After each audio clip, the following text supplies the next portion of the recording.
Okay fine. So good evening students. இன்னைக்கு நம்ம பார்க்க போகிற டாபிக் என்னன்னா இந்தியன் எக்கனாமியில் லேண்ட் ரிஃபார்ம்ஸ் இன் இந்தியா அப்படிங்கிறத பற்றி பார்க்க போகிறோம். ஓகேங்களா? ஏன்னா லேண்ட் அப்படிங்கிறது ஒரு important factor for primary sector. அதாவது நம்ம அக்ரிகல்ச்சரில் லேண்ட் அப்படிங்கிறது முக்கியமான ஒரு ஃபேக்டராக இருக்கும். இந்த லேண்ட் எப்படி நமக்கு எல்லாருக்கும் வந்து கிடச்சிருக்கு. இப்போ நம்ம எல்லா கம்யூனிட்டியுமே எல்லா பீப்புளுமே லேண்டை ஓன் பண்ணி வச்சுருக்கோம்.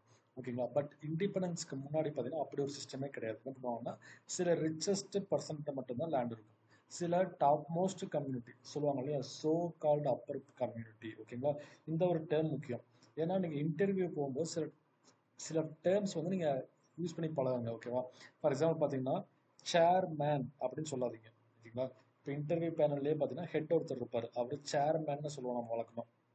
அப்படி சொல்லக்கூடாது ஆக்சுவலாக. ஏன்னா அந்த சேர்ல ஹெட்டாக இருக்கிறது மேபி விமனா கூட இருக்கலாம். அப்போ என்ன பண்ணணும், சேர் பர்சன் அப்படிங்கிற டேர்ம் யூஸ் பண்ணி பழகுங்க. ஓகேவா? ஏன்னா நம்ம வந்து சேர்மேன்ங்கிறப்ப என்ன விஷயம்னா நம்ம வந்து ஒரு ஆணாதிக்கத்தையே பேசுகிற மாதிரி இருக்கும். ஓகேங்களா? பட் என்ன பண்ணலாம், ஃபீமேலும் பாசிபிலிட்டி இருக்குது. அப்போ நம்ம சேர் பர்சன்னு சொல்லி பழகுங்க.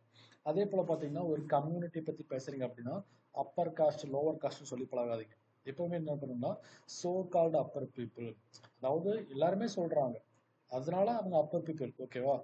பட் நான் அப்படி திங்க் பண்ணல அப்படிங்கிற மாதிரி மீனிங் அது ஆக்சுவலாக. ஓகேவா? So called upper people, so called lower people, so called lower community அப்படின்னா அந்த சோ கால்டுங்கிற வார்த்தையை நீங்கள் தெளிவாக யூஸ் பண்ணி பழகுங்க. ஓகேங்களா? ஸோ அப்படியே என்ன சொல்கிறாங்கன்னா இந்த லேண்ட் அப்படிங்கிற விஷயம் ஸோ எப்படி சோ கால்டு லோவர் கம்யூனிட்டிக்கும் கிடைச்சது அப்படிங்கிற கான்செப்ட் தான் பார்த்தீங்கன்னா லேண்ட் ரிஃபார்ம் இன் இந்தியாங்கிற விஷயம். ஸோ லேண்டை பற்றி எவ்வளோ தெளிவாக தெரிஞ்சுக்கிறாங்கன்னா லேண்ட் அப்படிங்கிறது ஆக்சுவலாக வந்து ஒரு ரிச்னஸ் மட்டும் இல்லாமல் ஓகேவா ஒரு கம்யூனிட்டியோடைய அடையாளமாக இருந்துச்சு ஒரு காலத்தில். ஓகே, ஃபார் எக்ஸாம்பிள் பார்த்தீங்கன்னா நீங்கள் முத்து அப்படிங்கிற ஒரு ரஜினி படம் பார்த்துருப்பீங்க, முத்து. ஓகேவா? அந்த படத்தில் பார்த்தீங்கன்னா ஜமீன்தார் அப்படின்னு ஒருத்தர் இருந்திருப்பார். அந்த கூட இருப்பார் இன்னொரு ஆக்டர் இருப்பார், ஹீரோ இருப்பார் இல்லையா, அவர் ஜமீன்தாராக இருப்பார். ஆக்சுவலாக அவர் பார்த்தீங்கன்னா எந்த ஒரு வேலையும் பார்க்க மாட்டார். என்ன பண்ணுவார்னா லைஃப்பை ஜாலியாக என்ஜாய் பண்ணிட்டு இருப்பார். எந்த ஒரு வேலைக்கும் போகாமல் லைஃப்பை ஜாலியாக என்ஜாய் பண்ணிட்டு இருப்பார், நாடகம் பார்த்துட்டு ஜாலியாக இருப்பார். ஓகேவா? பட் அவருக்கு கீழே ஒரு 20-30 பீப்புள்ஸ் ஒர்க் பண்ணிட்டே இருப்பாங்க. ஓகேங்களா? காரணம் என்னன்னா அவர்கிட்ட லேண்ட் இருக்கு, அந்த ஒரே காரணத்துல அவர் லைஃப் என்ஜாய் பண்றாரு.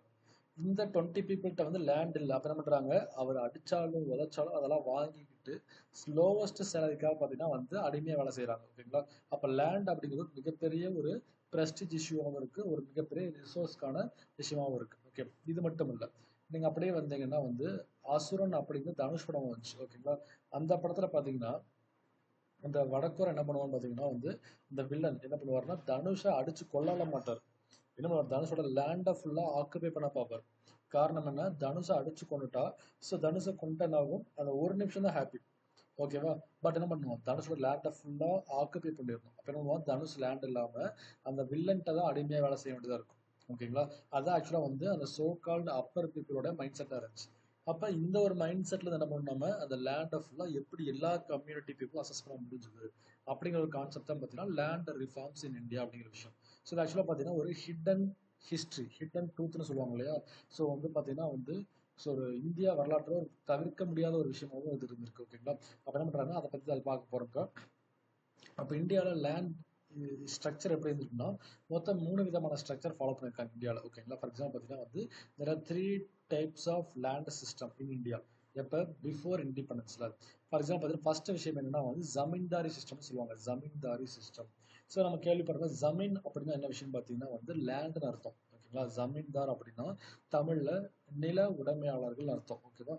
லேண்டு, ஓகே, லேண்டை ஓன் பண்ணுறவங்க ஜமீன்தார்னு சொல்லுவாங்க. ஓகே, அப்போ என்ன விஷயம் பண்ணுறாங்கன்னா இந்த லேண்ட் ஓனர் சிஸ்டத்துக்கு இன்னொரு பேர் என்ன பார்த்தீங்கன்னா வந்து லேண்ட் லார்ட் டெனன்ட் சிஸ்டம் அப்படின்னு சொல்லுவாங்க. ஏன்னா நான் லேண்ட் லார்டு. ஓகேவா?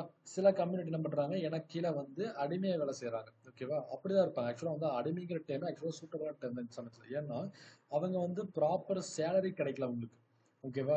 அதே போல் ப்ராப்பர் டைமிங் கிடைக்காது. என்ன விஷயம், லேண்ட் லார்ட் என்ன சொல்கிறாரோ அந்த அத்தனை வேலையும் செய்யணும் ஃபார் த லோவஸ்ட் சேலரி. ஓகேங்களா? அந்த மாதிரி இருக்கும். அப்போ என்ன பண்ணுறாங்க பார்த்தீங்கன்னா லேண்ட் லார்டு டெனன்ட் சிஸ்டம்ங்கிற வந்து இன்னொரு பேராக இருந்துச்சு. இந்த சிஸ்டத்தை வந்து ஃபர்ஸ்ட் இன்ட்ரடியூஸ் பண்ணுறது யார் ப்ராப்பர் அப்படின்னு பார்த்தீங்கன்னா வந்து 1793 காரன் வாலிஸ் லான்ச் பண்ணுறாரு. ஓகேங்களா? அப்படியே கொஸ்டின் கேட்பாங்க, the zamindar system was introduced in India by Cornwallis. ஓகேவா? இது எப்படின்னு பார்த்தீங்கன்னா 1790 லான்ச் பண்ணுறாங்க. இதுக்கு இன்னொரு பேர் வந்து பார்த்தீங்கன்னா வந்து due to permanent settlement act. ஓகேவா? ஸோ இந்த சிஸ்டத்தை லான்ச் பண்ணுறதுனால பிரிட்டிஷ்க்கு என்ன பெனிஃபிட்னு பார்த்தீங்கன்னா இங்கே ஒரு விஷயம் நடக்குது. ஏன்னா பிரிட்டிஷ்காரர் இந்தியாவை ரூல் பண்ண ஆரம்பிக்கிறாங்க. ஓகேவா? ஸோ வாஸ்கோட காமா கோழிக்கோடு வராரு. அப்புறம் என்ன பண்றாரு பார்த்தீங்கன்னா, கேலிக்கட் வந்ததுக்கப்புறம் பிரிட்டிஷ் என்ன பண்றாங்க, படிப்படியாக வந்து ஸோ ஈஸ்ட் இந்தியா கம்பெனி மூலமாக வந்து இந்தியாவை ரூல் பண்ண ஆரம்பிக்கிறாங்க. அப்போ அவங்க இன்டீரியர் வில்லேஜஸ்க்கு போகும்போது என்ன விஷயம்னா, ஸோ அவங்க அந்த நாட்டுடைய கிங் இருப்பார் இல்லையா, அவரு கூட மக்களுக்கு தெரியாது. ஏன்னா இப்போ நீங்கள் தஞ்சாவூர் ஜில்லாவாக இருந்தாலுமே, தஞ்சாவூர் மாகாணமாக இருந்தாலுமே, நீங்கள் ராஜராஜ சோழனை பார்த்துருக்க முடியாது. பட் அங்கே இருக்கக்கூடிய குட்டி குட்டி அந்த தலைவர்கள், ஊர் தலைவர்கள் இருப்பாங்க இல்லையா, குட்டி அரசர்கள் இருப்பாங்க இல்லையா, அவங்கள நீங்கள் டேரெக்டாக வந்து ஒரு பிளஸ்ஸிங்காக பார்ப்பீங்க. அதே போல அப்படின்னா ஒரு வில்லேஜில் ஸோ சிஎம் பிஎம்க்குலாம் மரியாதை கிடையாது. அந்த ஊரில் இருக்கக்கூடிய கிராம தலைவருக்கு தான் மரியாதை.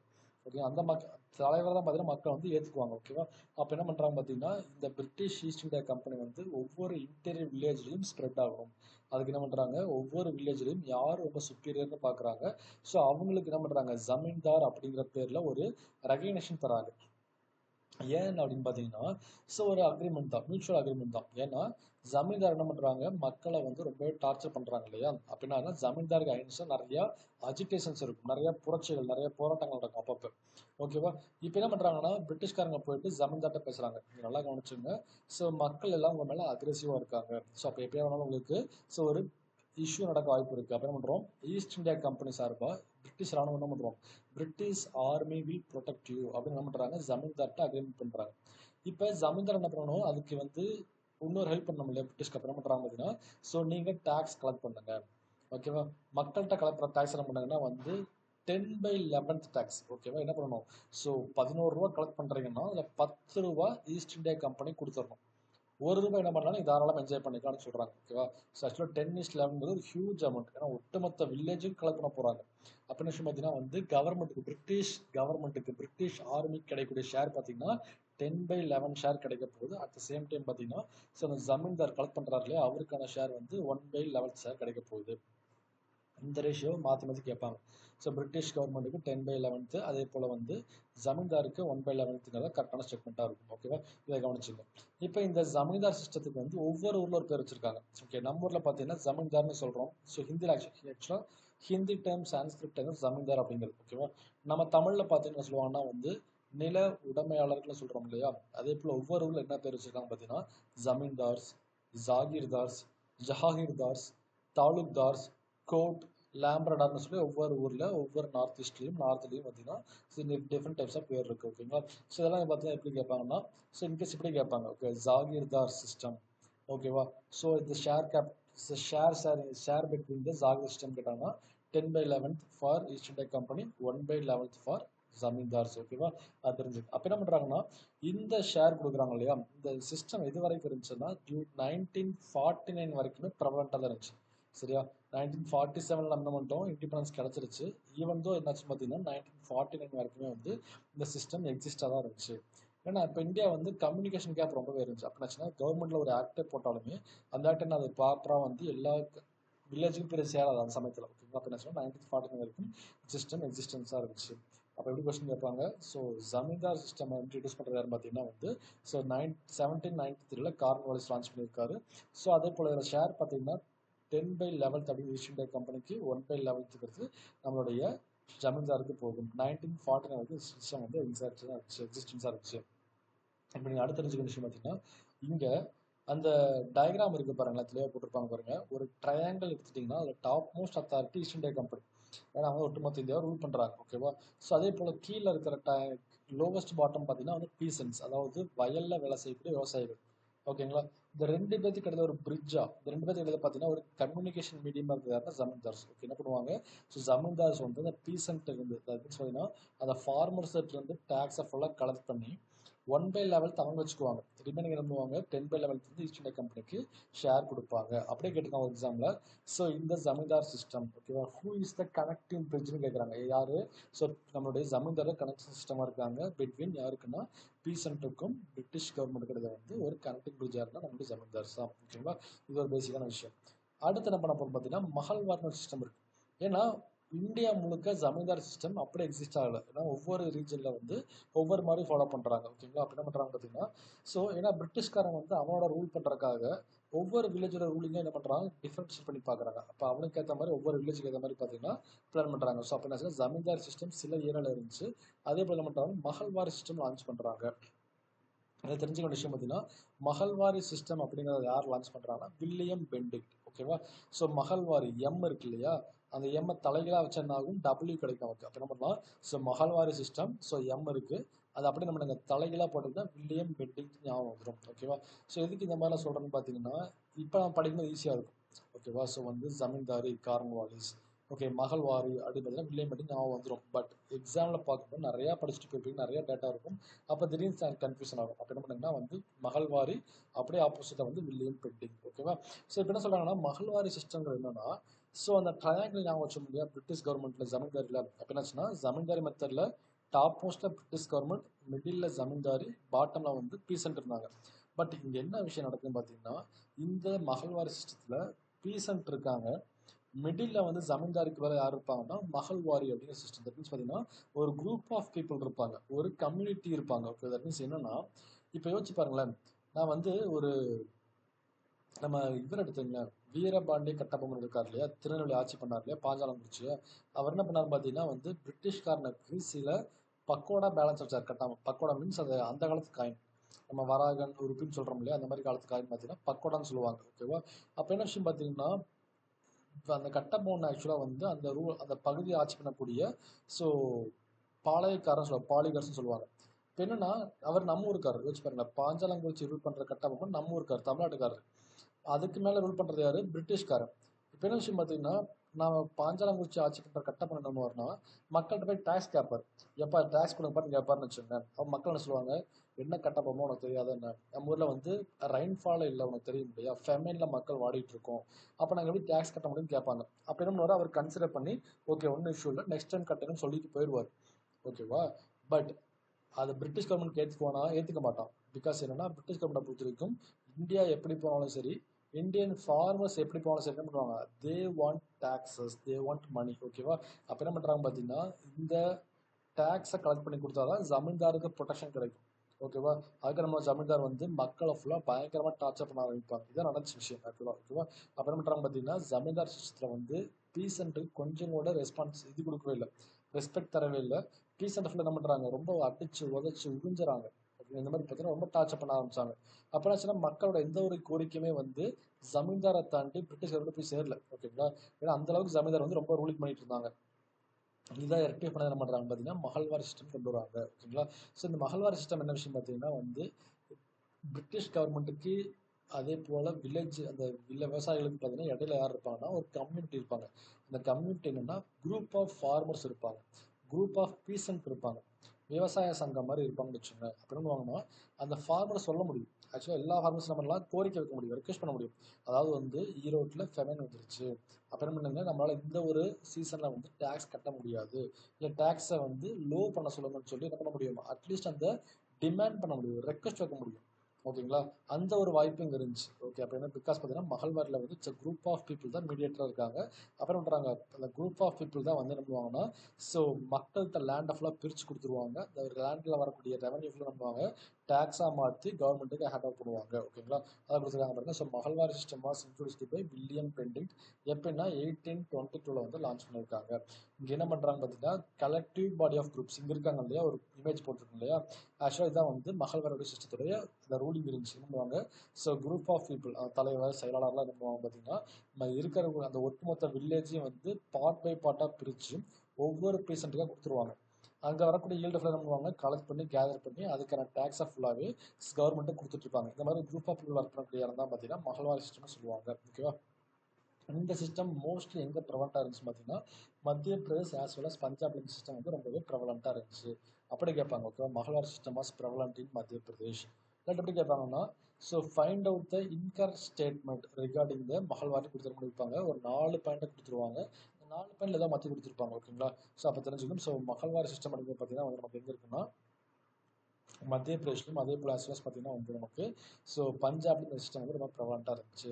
ஓகே, ஸோ அப்போ என்ன பண்ணுறாங்க பார்த்தீங்கன்னா இந்த சிஸ்டம் என்னாச்சுன்னா 1948 வரைக்கும் வந்து ப்ரெவலண்ட் எக்ஸிஸ்டாக இருந்துச்சு. ஓகேங்களா? அப்போ வந்து 1822 ஆரம்பிச்சு அந்த மகள்வாரி சிஸ்டம் பார்த்தீங்கன்னா வில்லியம் பெண்டிங்கால் கொண்டு வரப்பட்டது. இது 1948 வரைக்கும் இதுவும் வந்து ப்ரெவலண்ட்டாக தான் இருந்துச்சு. ஓகேங்களா? ஸோ அதை தெரிஞ்சுக்கணும். ஸோ அடுத்த விஷயம் பார்த்தீங்கன்னா வந்து என்னென்னா 3வது விஷயம் ரைத் வாரி சிஸ்டம். ஓகேவா? ரைத் வாரி இந்த சிஸ்டம் இந்தியாவில் எங்கே ரொம்ப ப்ரொவலண்ட்டாக இருந்துச்சு பார்த்தீங்கன்னா நம்ம தமிழ்நாடு எக்ஸ்க்ளூசிவாக பார்த்தீங்கன்னா மதராஸ் பிரசிடென்சி சொல்லுவாங்க, மதராஸ். ஓகேங்களா? ஸோ ஆக்சுவலாக வந்து தமிழ்நாடுங்கிற டைம் அப்போ கிடையாது, மதராஸ் பிரசிடென்சின்னு சொல்லுவாங்க. ஸோ இந்த சிஸ்டத்தை யார் கொண்டு வராரு பார்த்தீங்கன்னா வந்து தாமஸ் மன்ரோ இருக்கார் இல்லையா, தாமஸ் மன்ரோ அப்படி கொஸ்டின் கேட்பாங்க. ஸோ வந்து ஜமீன்தாரி சிஸ்டம் அப்படின்னா காரன்வாலிஸ். ஓகேவா? அதே போல் மகள்வாரி சிஸ்டம்னா வில்லியம் பெண்டிங். ஓகே, அதே போல் பார்த்தீங்கன்னா ரயத்வாரி சிஸ்டம் பார்த்தீங்கன்னா தாமஸ் மன்ரோ அப்படிங்கிறத என்ன பண்ணியிருக்காருன்னா மதராஸ் பிரசிடென்சியில் சிஸ்டத்தை லான்ச் பண்ணுறாரு.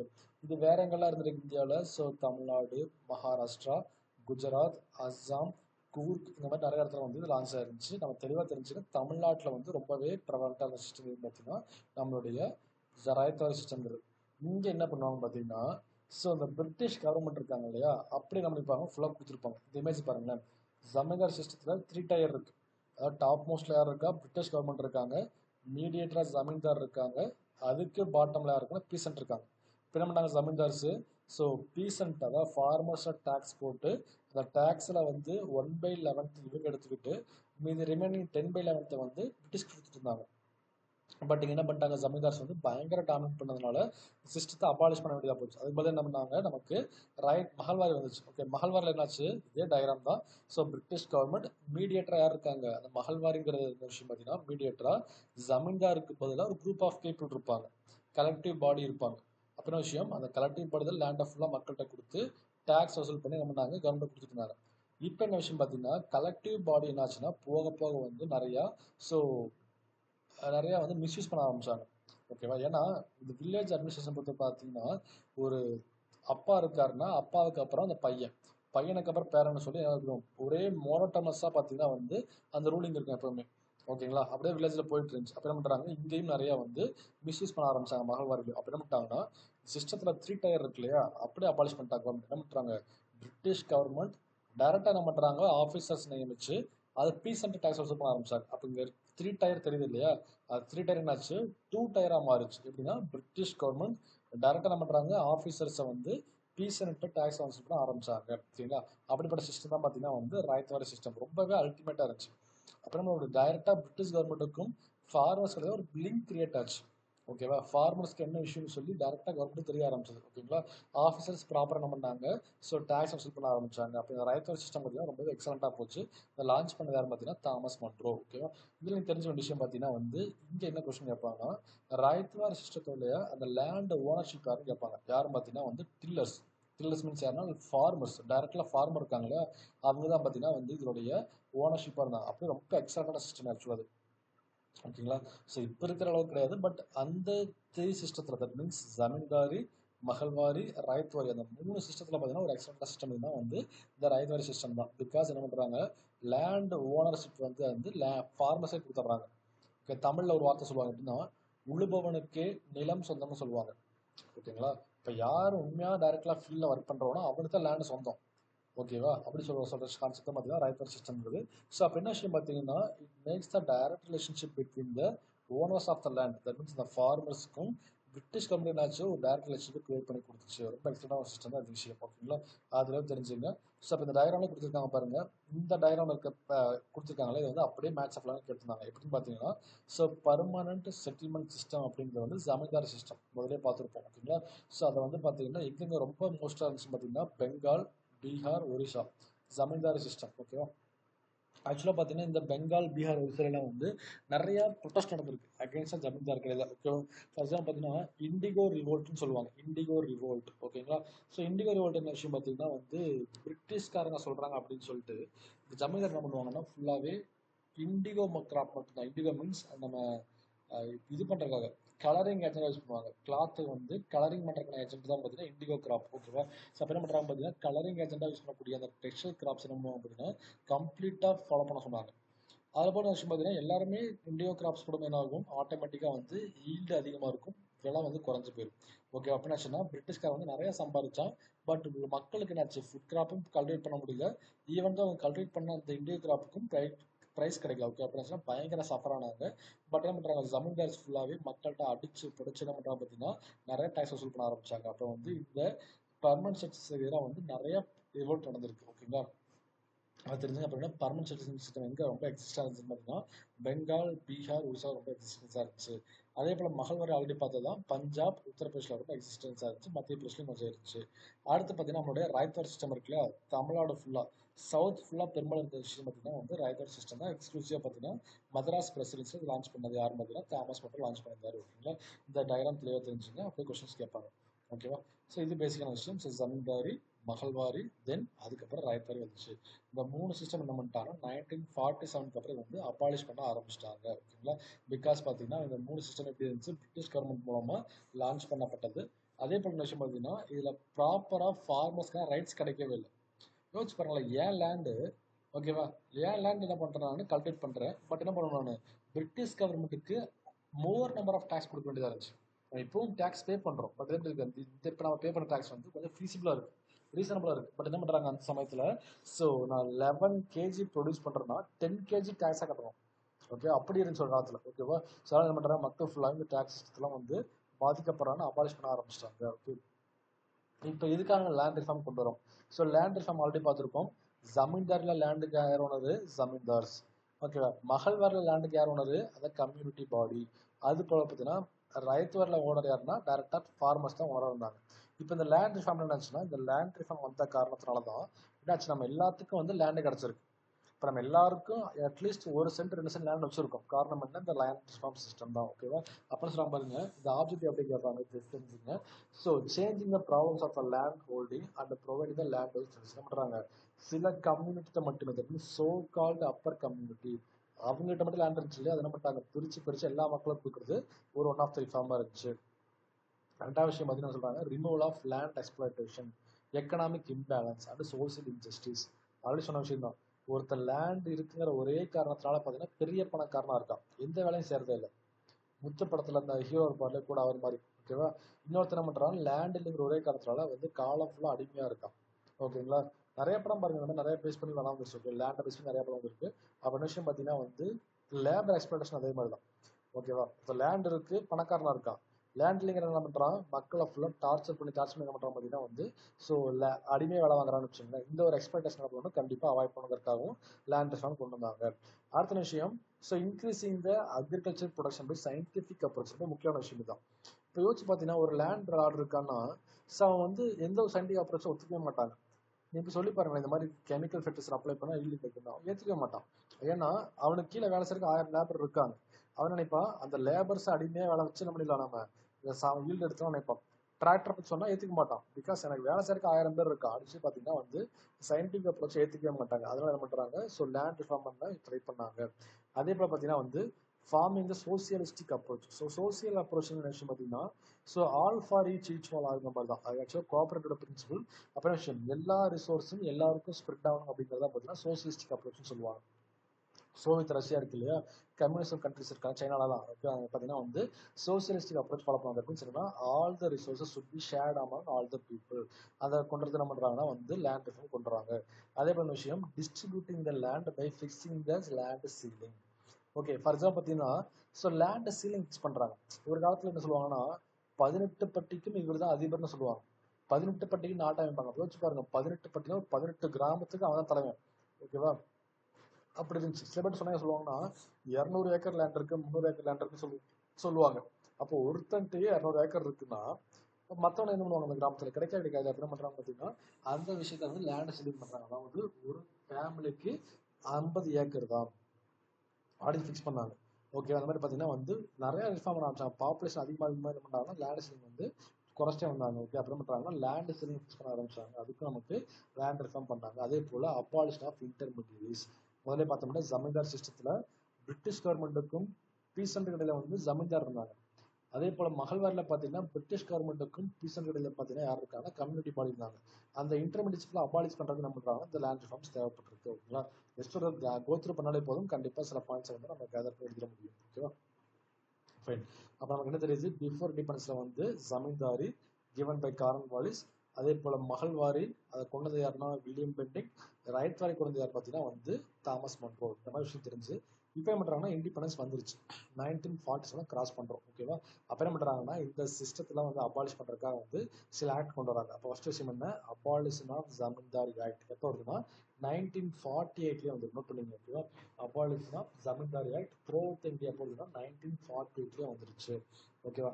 பட் என்ன விஷயம்னா அந்த டியூ டு கம்யூனிகேஷன் கேப் இருக்கு இல்லையா, ஏன்னா 1948 வந்துருச்சு, பட் என்ன பண்ணுறாங்க அதை வந்து ப்ராப்பராக இம்ப்ளிமெண்ட் பண்ண முடியல. ஓகேவா? அப்போ ஜமீன்தாரி அபாலிஷன் ஆக்ட் வந்து 1948 வந்துருச்சு. அப்போ சில பேர் என்ன பண்ணுறாங்க, சில ஸ்டேட்டில் வந்து எக்ஸ்க்ளூசிவ் ஆக்ட் போடுறாங்க. ஓகேவா? ஃபார் எக்ஸாம்பிள் பார்த்தீங்கன்னா zamindari system abolition act 1949 state போட்டிருக்காங்கன்னா அஸ்ஸாம், பாம்பே, பீகார், மதராஸ் பிரசிடென்சி, மத்திய பிரதேஷ், யூபி தான் ஆட்சி பண்ணுறாங்க. ஓகேவா? இதில் நல்லா கவனிச்ச வேண்டிய விஷயம் பார்த்தீங்கன்னா வந்து 1953 முன்னாடி எப்படி இருந்துச்சுன்னா மதராஸ் அப்படிங்கிற ஒரே பிரசிடென்சியா இருந்துச்சு. அப்படின்னு பார்த்தீங்கன்னா தமிழ்நாடு, ஆந்திரா, கேரளா, தெலுங்கானா, ஓகே இதெல்லாம் இருக்கு இல்லையா, 4 ஸ்டேட்டும் சேர்ந்த ஒரு பெரிய ஸ்டேட்டாக தான் பார்த்தீங்கன்னா வந்து இருக்குன்னா மெட்ராஸ் பிரசிடென்சி இருந்துச்சு. ஓகேங்களா? அப்புறம் பண்ணுறாங்கன்னா இது எல்லாமே வந்து 1949 வந்து ஜமீன்தாரி அபாலிஷன் ஆக்ட் கொண்டு வந்திருக்காங்க. இது பேசிக்கான ஒரு விஷயம் பார்த்துக்கணும். அப்போ தெளிவாக தெரிஞ்சுங்க, ஜமீன்தாரி அபாலிஷன் ஆக்ட்னு கேட்டாங்க 1948 தான். இந்த ஸ்டேட் பேர்லாம் கொடுத்து கேட்டாங்க 1949. ஓகேங்களா? தெளிவாக தெரிஞ்சுங்க. ஓகே. ஸோ அப்புறம் பண்ணுறாங்கன்னா இந்த லேண்ட் ரிஃபார்ம் பண்ணுறாங்க இல்லையா, அதில் என்ன விஷயம் பண்ணியிருக்காங்க பார்த்தீங்கன்னா முக்கியமாக லீகல் ப்ரொடெக்ஷன் கொடுக்குறாங்க. அதாவது லேண்ட்லெஸ் ஃபார்மருக்கு என்ன பண்ணுறாங்க, லீகல் ப்ரொடெக்ஷன் கொடுக்குறாங்க. இது பார்த்துருப்பீங்க. தட் மீன்ஸ் பார்த்தீங்கன்னா அசுரன் படம் பார்த்துருப்பீங்க.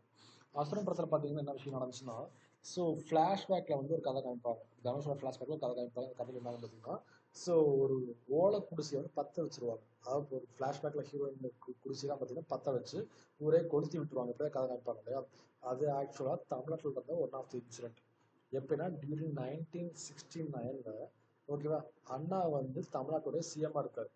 அப்போ என்ன விஷயம் பார்த்தீங்கன்னா யுனைடெட் தஞ்சாவூர், தட் மீன்ஸ் இப்போ தஞ்சாவூர் என்னாச்சு, கும்பகோணம் பிரிஞ்சு போயிடுச்சு. தஞ்சாவூர் கும்பகோணம் சொல்லி பிரிஞ்சிருச்சு இல்லையா, பட் அப்போ இருந்துச்சு பார்த்தீங்கன்னா தமிழ்நாட்டில் தஞ்சாவூர் கும்பகோணம் ஒன்றா தான் இருந்துச்சு. அது பார்த்தீங்கன்னா யுனைடெட் தஞ்சாவூர்னு வச்சுக்கோங்க.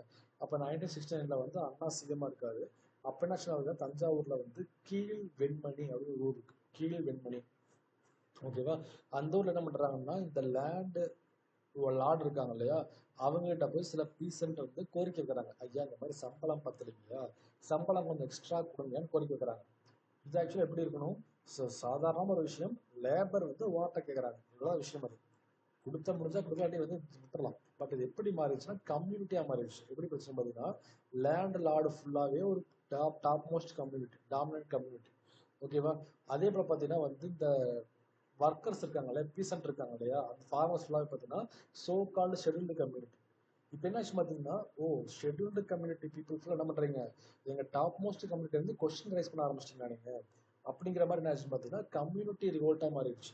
ஓகேவா? அப்போ என்னாச்சு பார்த்தீங்கன்னா வந்து அந்த top most community, so called அந்த டாப் மோஸ்ட் கம்யூனிட்டி இருக்காங்க, என்ன பண்ணுறாங்க பார்த்தீங்கன்னா ஸோ இந்த மக்கள் வளர்ப்பு சேரிக்கு போகிறாங்க. சேரிக்குள்ள வந்து மக்கள் என்ன பண்ணுறாங்க, இருக்கிற எல்லா வீட்டையும் கொளுத்தி விடுறாங்க. மக்கள் குடிசையில் தங்கியிருக்காங்கன்னு தெரிஞ்சும் கொளுத்தி விடுறாங்க.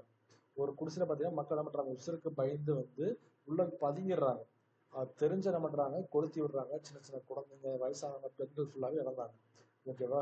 இதெல்லாம் காரணம் என்ன, இந்த லேண்டு இல்லைங்கிற ஒரே காரணத்தினால இவங்க என்ன பண்ணுறாங்க, சரி வர வழி இல்லாமல் கொஞ்சம் சார்ஜ் எக்ஸ்ட்ரா கேட்குறாங்க. அதுக்காக அந்த ஒரு விஷயம் தான் பார்த்தீங்கன்னா கீழ்வெண்மணி சம்பவம். ஓகேவா? இந்தியன் ஹிஸ்ட்ரியிலே சொல்லப்போனால் தமிழ் ஹிஸ்ட்ரியில் வந்து ரொம்பவே ஒரு பாதிக்கப்பட்ட சம்பவம் வந்து கீழ்வெண்மணி சம்பவம். ஓகேங்களா? அது தெரிஞ்சுங்க. அப்போ அந்த அளவுக்கு பார்த்தீங்கன்னா அந்த மக்கள் வந்து பாதிக்கப்பட்டு இருந்தாங்க. ஓகேவா? ஸோ அப்போ என்ன பண்ணுறாங்கன்னா இப்படிப்பட்ட பாதிக்கப்பட்ட மக்களுக்கு என்ன பண்ணுறாங்க, கவர்மெண்ட் சார்பாக வந்து லேண்டை பிரித்து தராங்க. அது பேர் பார்த்தீங்கன்னா பஞ்சமி லேண்ட்னு சொல்லுவாங்க. பஞ்சமி லேண்ட்னு சொல்லுவாங்க. ஓகேவா? அப்போ அந்த பஞ்சமி லேண்டுங்கிற விஷயம் என்ன பார்த்தீங்கன்னா வந்து இதில் தெரிஞ்ச ஒரு விஷயம், பஞ்சமி லேண்ட். ஓகேவா? இந்த லேண்டை வந்து என்ன பண்ணுறாங்க, ஸோ கால்டு அப்பர் கம்யூனிட்டி இருக்காங்க இல்லையா, நிறைய லேண்ட் வச்சிருக்காங்க பார்த்தீங்களா, அவங்க வந்து லேண்டு செல்லிங் பண்ணுறாங்க. அதாவது ஒருத்தர் வந்து 500 ஏக்கர் 1000 ஏக்கர்ல ஒரு காலத்தில் இருந்துச்சு. ஓகேங்களா? அது என்ன பண்ணுறாங்க, அப்பெல்லாம் கிடையாது, ஒரு ஆளுக்கு அதிகபட்சம் 20 ஏக்கர்ஸ்ன்னு சீல் பண்ணுவாங்க.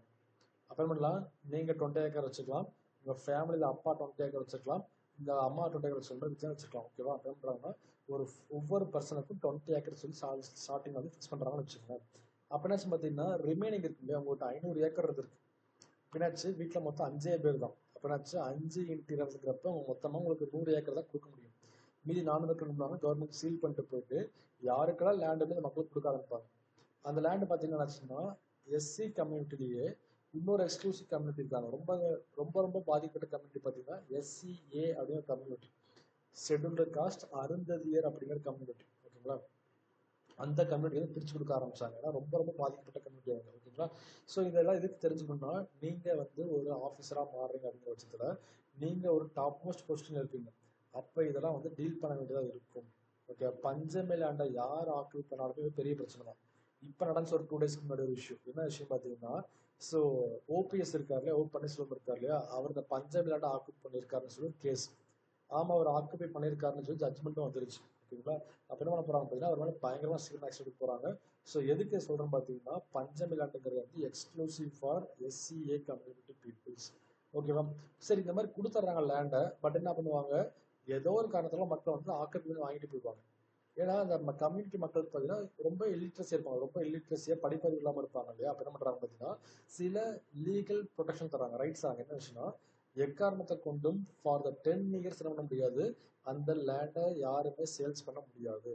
ஃபார் எக்ஸாம்பிள் பார்த்தீங்கன்னா, SCA கம்யூனிட்டியில் ராமசாமிக்கு என்ன பண்ணுறாங்க, லேண்டை கொடுக்குறாங்கன்னு வச்சுக்கோங்க. அந்த லேண்டை என்ன பண்ண முடியாது, ராமசாமி எக்காரணத்தை கொண்டு 10 வருஷத்துக்கு சேல்ஸ் பண்ணவே முடியாது. First condition. அதை யார் 10 வருஷத்துல வாங்கினாலும் விற்றாலும் தப்பு. ஓகேவா, செகண்ட் கண்டிஷன் பார்த்தீங்கன்னா, 10 இயர்ஸ் கழிச்சு நம்ம ராமசாமி வந்து சேல்ஸ் பண்ண நினைச்சாருன்னா, he have to sale with in same community. Okay, என்ன பண்ணுவோம், SCAல இருக்கக்கூடிய ராமசாமி SCAல இருக்கிற குப்புசாமி சேல்ஸ் பண்ண முடியுமே தவிர வேற கம்யூனிட்டி சேல்ஸ் பண்ணவே முடியாது. ஏன்னா இந்த லேண்ட் கொடுக்கப்பட்டது யாருக்காக, அந்த பாதிக்கப்பட்ட மக்களுக்கு கொடுக்குற லேண்ட். ஓகேவா, அப்போ தெரிஞ்சது 2 கண்டிஷன்ஸ் என்னன்னா வந்து, for the 10 years we cannot sell the land. But என்ன பண்ணலாம், after the 10 years we can sell the land but within the same community we should sell. ஓகேவா, இந்த மாதிரி பிரிச்சாங்க. அதான் வந்து லீகல் ப்ரொடெக்ஷன் அகைன்ஸ்ட் டெனன்ட்ஸ்னு சொல்றது. ஓகேவா, அது அதே போல விஷயம் பார்த்தீங்கன்னா, ரெகுலேட் த லேண்ட் ரெண்ட்.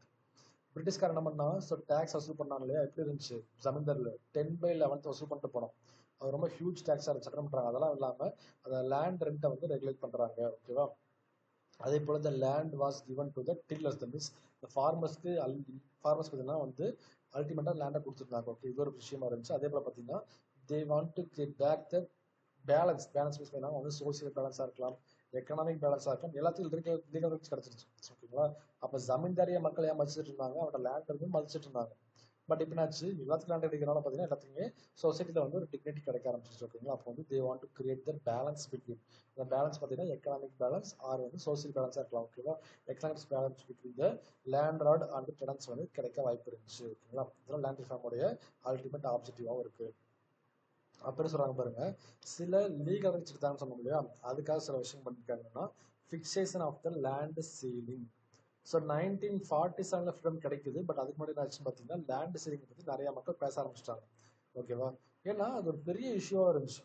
ஓகேவா, ஃபார் எக்ஸாம்பிள் பார்த்தீங்கன்னா, சில கம்யூனிட்டி மக்கள் வந்து இப்போ சோ கால்ட் லோவர் கம்யூனிட்டியாக இருக்காங்க இல்லையா, அவங்க வந்து ஈவன் தான் அவங்க வந்து அந்த ஃப்ரீடம் ஸ்ட்ரகிள் ஆஃப் பார்ட்டிசிபேட் பண்ண வந்தாலும் என்ன பண்ணுவாங்க, அவங்க வந்து ஒதுக்கிட்டே இருப்பாங்க.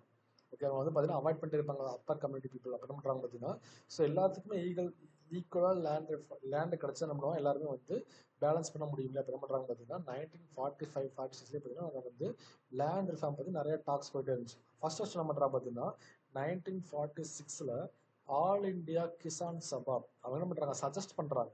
ஸோ வந்து என்ன பண்ணுங்க, ஒவ்வொரு பர்சனுக்குமே 25 ஏக்கர்ஸ் ஆஃப் லேண்டை வந்து சீல் பண்ணிக்கலாம், மேக்ஸிமம் 25 ஏக்கர்ஸ் ஒரு ஆள்.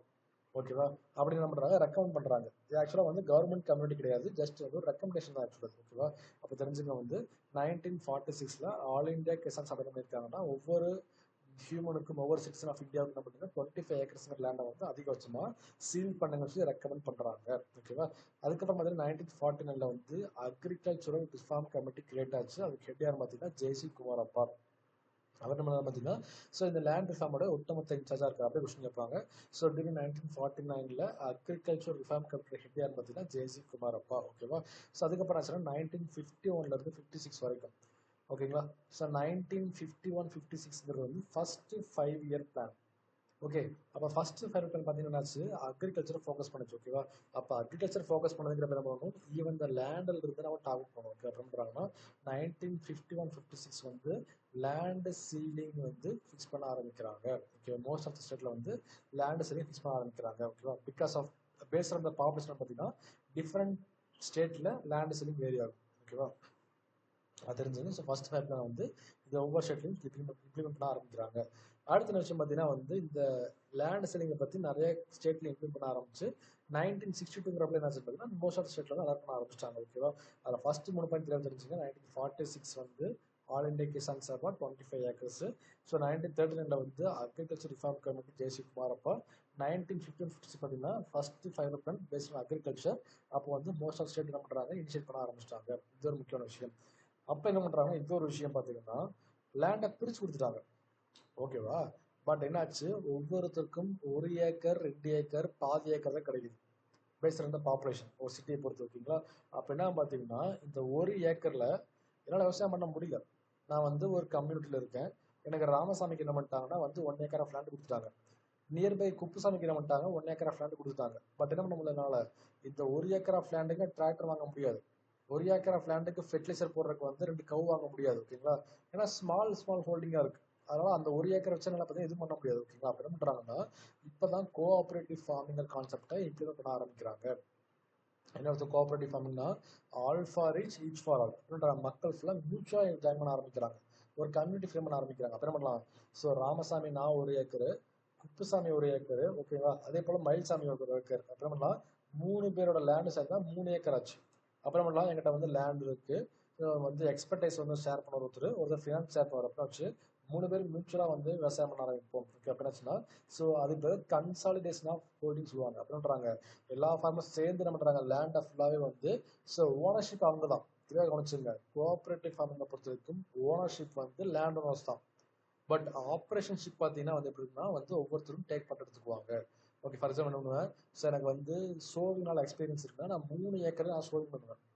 ஒருத்தர் பார்த்தீங்கன்னா வந்து டிஸ் ஆர்கனைஸ் பண்ணுறாருன்னா அவர் 3 ஏக்கர் ஃபாலோ பண்ணுவார். ஓகேங்களா? அப்படின்னா கோஆபரேட்டிவ் ஃபார்மிங்கை பொறுத்த வரைக்கும் இங்கே என்ன ஃபாலோ பண்ணியிருக்காங்கன்னா ஓனர்ஷிப் வந்து இண்டிவிஜுவல் ஃபார்மர் தான். பட் ஆப்ரேஷன்ஷிப் பார்த்தீங்கன்னா கலெக்டிவாக இருக்கும். தெளிவாக தெரிஞ்சுங்க. ஓகேவா? அப்புறம் பண்ணுறாங்க பார்த்தீங்கன்னா so there following the cooperative farming because of small land holding. ஓகேவா? அது முக்கியம். அதுக்கப்புறம் என்ன விஷயம் பண்ணுறாங்க, இந்த கோஆபரேட்டிவ் ஃபார்மிங் இருக்கு இல்லையா, அதை ஃபர்ஸ்ட் இன்க்ரீஸ் பண்ணுற தமிழ்நாடு இந்தியாவில் யாரும் பார்த்தீங்கன்னா ஜேசி குமாரப்பா. பிகாஸ் ஸ்டார்டிங்லேயே பார்த்தோம் அக்ரிகல்ச்சுரல் ரிஃபார்ம் கமிட்டியோட ஹெட் யாருன்னா ஜேசி குமாரப்பா. அவர் என்ன பண்ணுறாரு, இந்த கோஆபரேட்டிவ் ஃபார்மிங்கை வந்து லான்ச் பண்ணுறதுக்காக சில இது கொடுக்குறாரு, பிரின்சிபல்ஸை வந்து சில ரெக்கமெண்டேஷன் ஃபாலோ பண்ணுறோம். அப்போ 1949 இந்தியா முழுக்க கோஆபரேட்டிவ் ஃபார்மிங்கை வந்து இம்ப்ளிமெண்ட் பண்ண சஜஷன் பண்ண பார்த்தீங்கன்னா ஜேசி குமாரப்பா. ஓகேங்களா? அதுக்காக என்ன பண்ணுறாங்க பார்த்தீங்கன்னா 1956 வந்து 2 கமிட்டி இந்தியாவிலேருந்து சைனா வரைக்கும் போகிறாங்க. பிகாஸ் சைனா எப்படி ஃபாலோ பண்ணுவாங்கன்னா ஸோ அவங்க வந்து ஆல்ரெடி கோஆபரேட்டிவ் ஃபார்மிங் ஃபாலோ பண்ணிட்டு இருக்காங்க. சைனா ஆல்ரெடி பார்த்தீங்கன்னா கம்யூனிஸ்ட் ஸ்டேட்டாக இருக்குது. அப்புறம் என்ன பண்ணுறாங்க பார்த்தீங்கன்னா தேர் ஃபாலோவிங் த கோஆபரேட்டிவ் ஃபார்மிங். பண்ணுறாங்க 2 கமிட்டி இந்தியாவிலேருந்து சைனா வரைக்கும் போயிட்டு வந்து அதை ஸ்டடி பண்ணுறாங்க. How the China was implementing cooperative farming பார்க்குறாங்க. அதை இந்தியாவில் லான்ச் பண்ணுறாங்க. எப்போ 1959 வந்து லான்ச் பண்ணுறாங்க. ஓகேவா? அந்த 2 கடைசி பாயிண்ட் முக்கியம் இல்லை. ஃபர்ஸ்ட் பாயிண்ட் நோட் பண்ணீங்க. 1949 அக்ரிகல்ச்சர் ரிஃபார்ம் கமிட்டி ஹெட் யாருன்னா JC Kumarappa. He was implementing the cooperative farming in India. ஓகேவா? அது தெரிஞ்சுக்கணும். ஓகே, ஸோ அதுக்கடுத்து முக்கியமான ஈவெண்ட் பார்த்தீங்கன்னா வந்து பூதான் மூமெண்ட் சொல்லுவாங்க. பூதான் மூமெண்ட் நம்ம சொல்கிறோம் இல்லையா, அன்னதானம் கண் தானம் சொல்கிறோம்ல, அதே போல தான் பூ அப்படிங்கிறது பூமி. ஓகேவா? பூமி தானம் அப்படின்னு சொல்லுவாங்க. அதான் இதில் பார்த்தீங்கன்னா பூதான்னு சொல்லுவாங்க. ஓகேங்களா? அப்போ பூதான்னு அர்த்தம். ஸோ லேண்டை வந்து தானம் கொடுக்க போகிறாங்க. யார் கொடுக்க போகிறாங்க, ஸோ வந்து லேண்ட் ஓனர்ஸ் பெருசாக இருப்பான் பார்த்தீங்களா, அவன்கிட்ட என்ன பண்ணுறாங்க, பேசி பேசி பேசி பண்ணுவாங்க, அவனை கன்வின்ஸ் பண்ணி லேண்ட் வாங்கிட்டு வருவார். யார் பார்த்தீங்கன்னா ஆச்சாரியா வினோபாவே.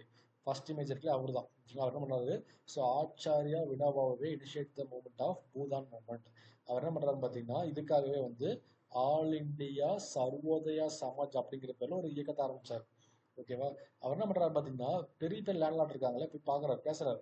ஐயா இந்த மாதிரி உங்கள்கிட்ட வந்து இவ்வளோ ஏக்கர் ஆஃப் லேண்ட் வச்சிருக்கீங்க நீங்கள், தட் மீன்ஸ் பார்த்தீங்கன்னா ஒரு நிமிஷம்.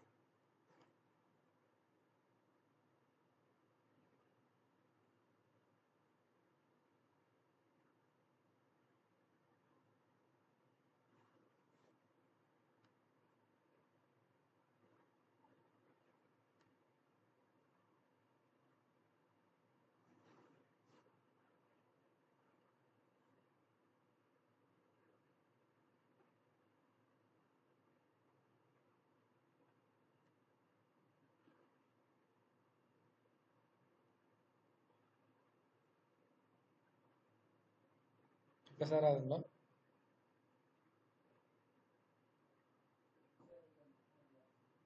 ஒரு நிமிஷம்.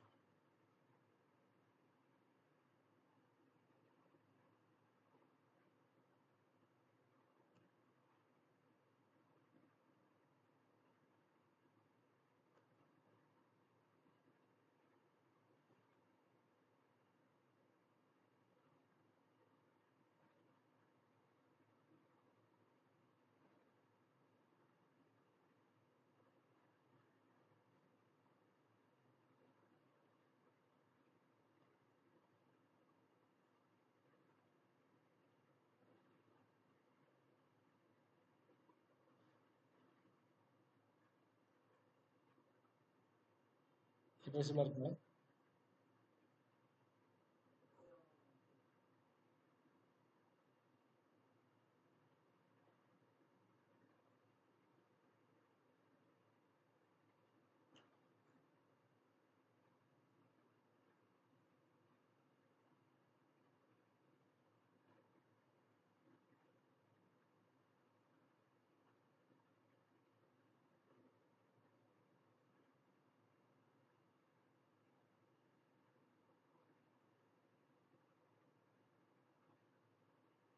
ஆடியோ இருக்குங்களா?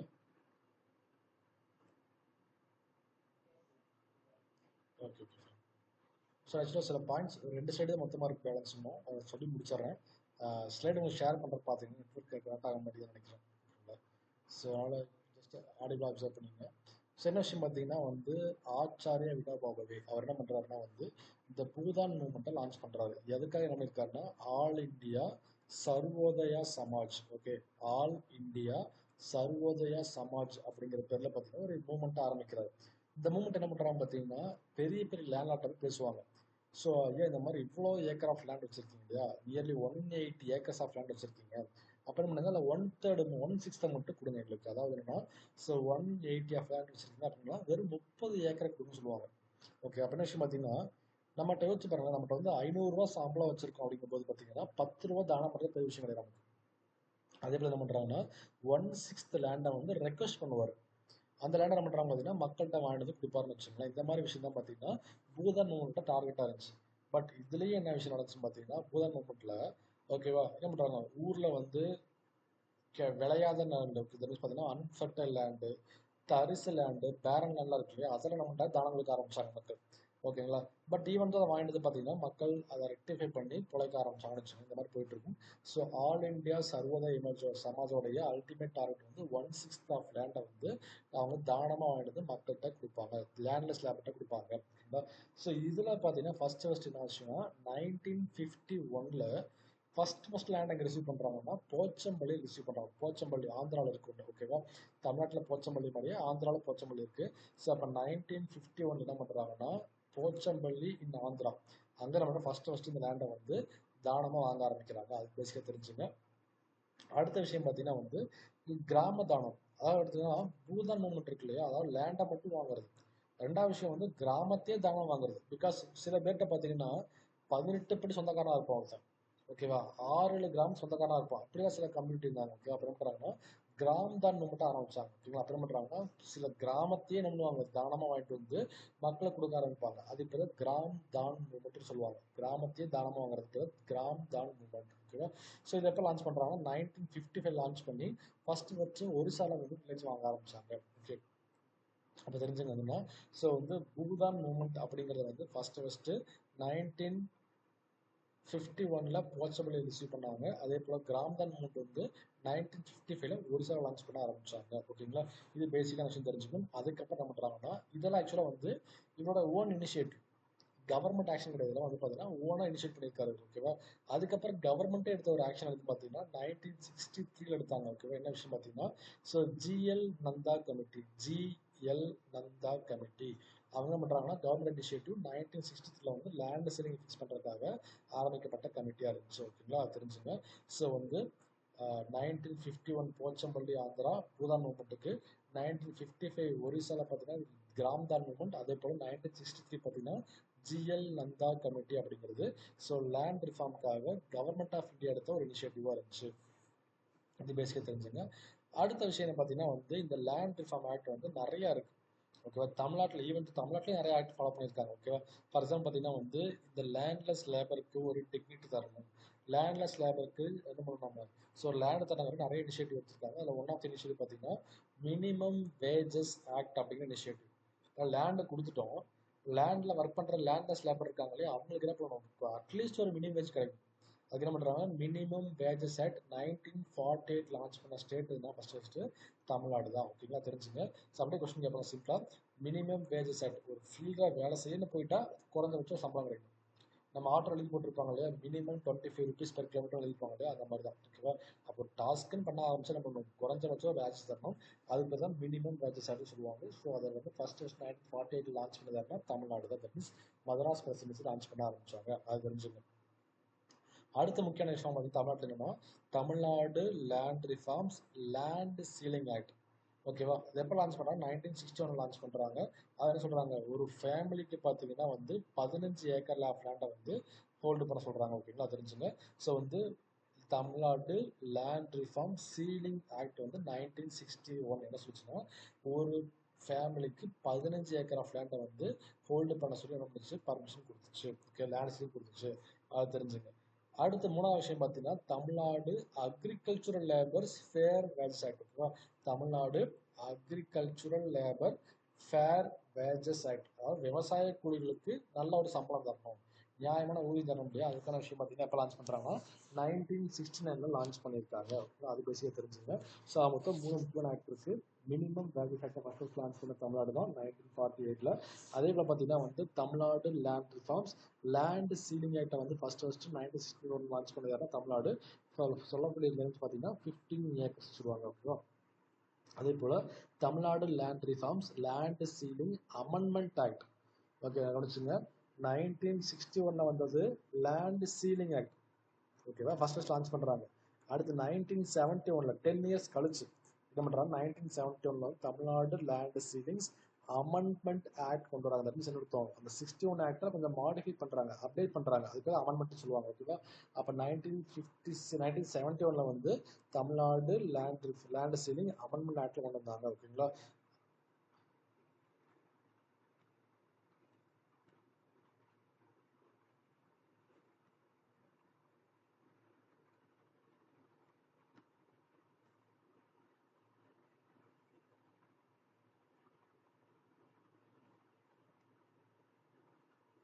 So Tamil Nadu agriculture labours fair சட்டம் கொண்டு வந்தாங்க. அடுத்து பார்த்தீங்கன்னா Tamil Nadu land reforms land ceiling amendment act வந்து 1971 லான்ச் பண்ணியிருக்காங்க.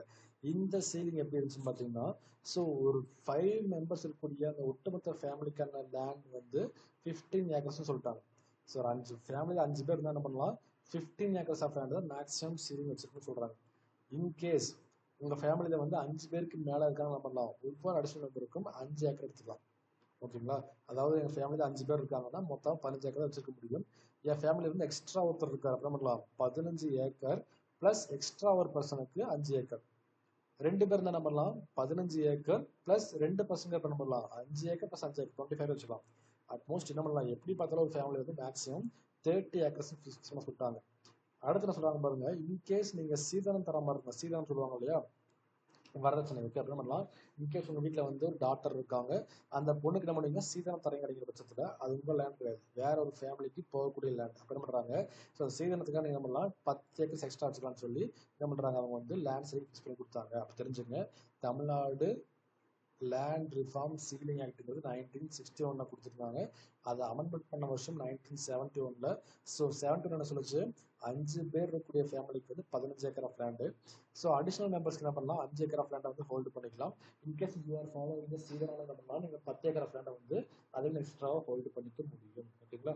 அதுலேயே தெரிஞ்சுங்க. ஸோ அப்போ என்ன பண்ணுறாங்க, அது போக இதெல்லாம் வந்து பேசிக்கான கிளாசிஃபிகேஷன். ஸோ இந்த தமிழ்நாட்டை மட்டும் எக்ஸ்க்ளூசிவ் ஃபோக்கஸ் பண்ணுறோம் பார்த்தீங்கன்னா, தமிழ்நாட்டில் தான் லேண்ட் ரிஃபார்ம் வந்து பயங்கர இனிஷியேட்டிவ் ஃபாலோ பண்ண ஆரம்பிச்சாங்க.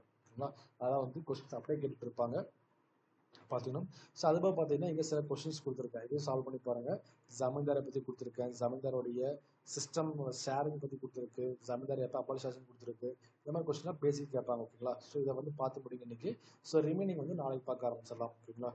So fine. ஓகேவா? ஸோ இந்த ரிமைனிங் வந்து நாளைக்கு பார்க்க ஆரம்பிக்கலாம். Thank you so much. தேங்க்யூ.